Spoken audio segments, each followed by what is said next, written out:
Hello friends, देखिए 6 तारीख का ये सेकंड शिफ्ट का क्वेश्चन आ गया है। आइए इसको हम अच्छे से एनालिसिस करके देख लेते हैं और आप लोग अच्छे से रिवाइज करके ही पेपर देने जाइएगा, ठीक है। जीएस का क्वेश्चन के चक्कर में मत पड़िएगा। जीएस का क्वेश्चन का कोई लेवल नहीं है, कहाँ से दे रहा है, क्या कर रहा है, ठीक है, कुछ भी मतलब पूछ दे रहा है, ठीक है। तो चलिए अब मैथ, इंग्लिश, रीजनिंग और हिंदी जो भी है वो सब अच्छे से आप लोग रिवाइज करके पूरा जाइएगा, ठीक है। चलिए आइए जीके का हम लोग देखते हैं। पहला क्वेश्चन क्या है, आईसीसी 2023 ओडीआई क्रिकेट विश्व कप में सबसे ज़्यादा विकेट लेने वाले गेंदबाज कौन थे? तो बता सकते हैं आप गेंदबाज कौन थे?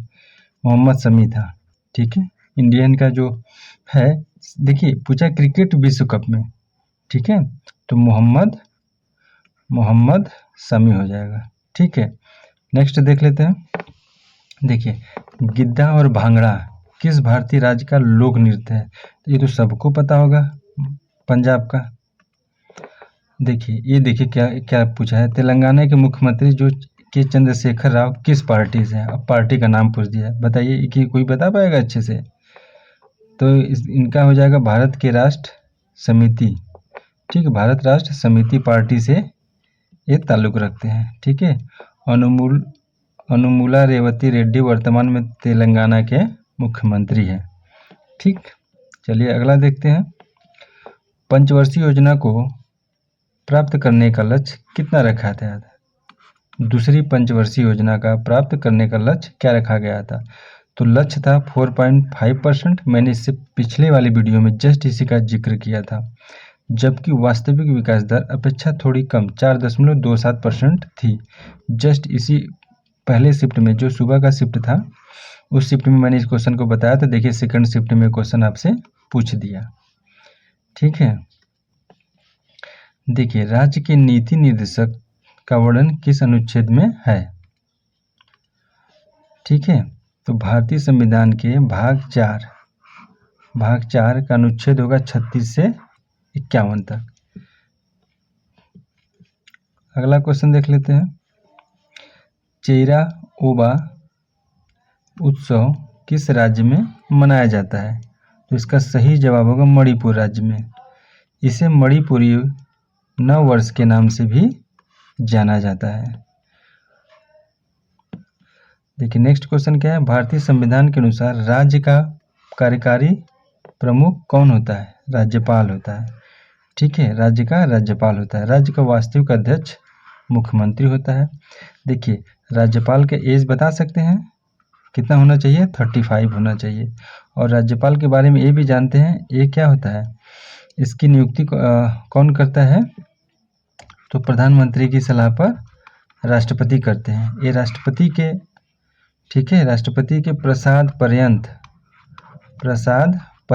पद धारण करता है। मतलब जब तक सेंट्रल चाहेगी, ठीक है, राष्ट्रपति जब तक चाहेगा तब तक ये राज्यपाल रहेंगे, नहीं तो तुरंत उसको हटा दिया जाता है, ठीक है।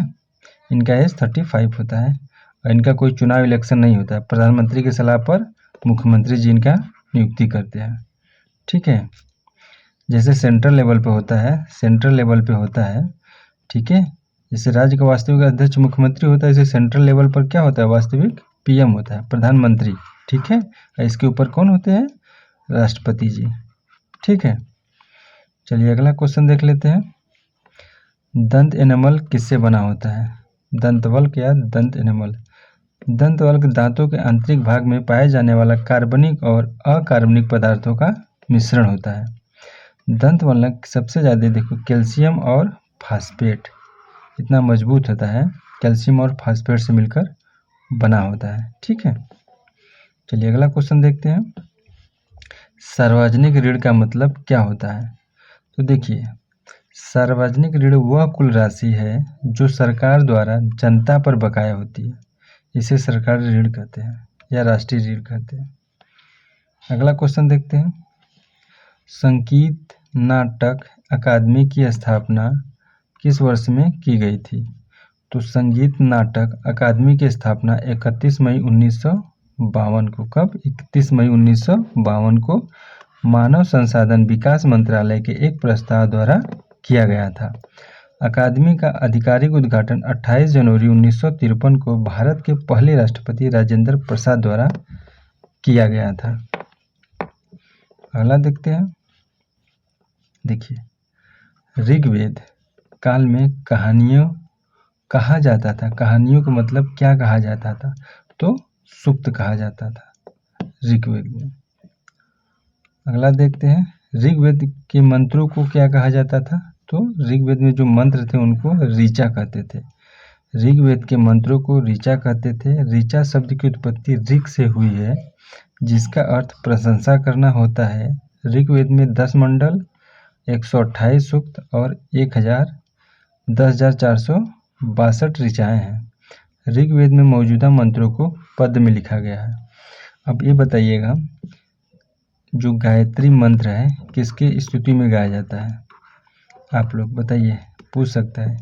ये गायत्री मंत्र तीसरे मंडल में है। किसमें मंडल में?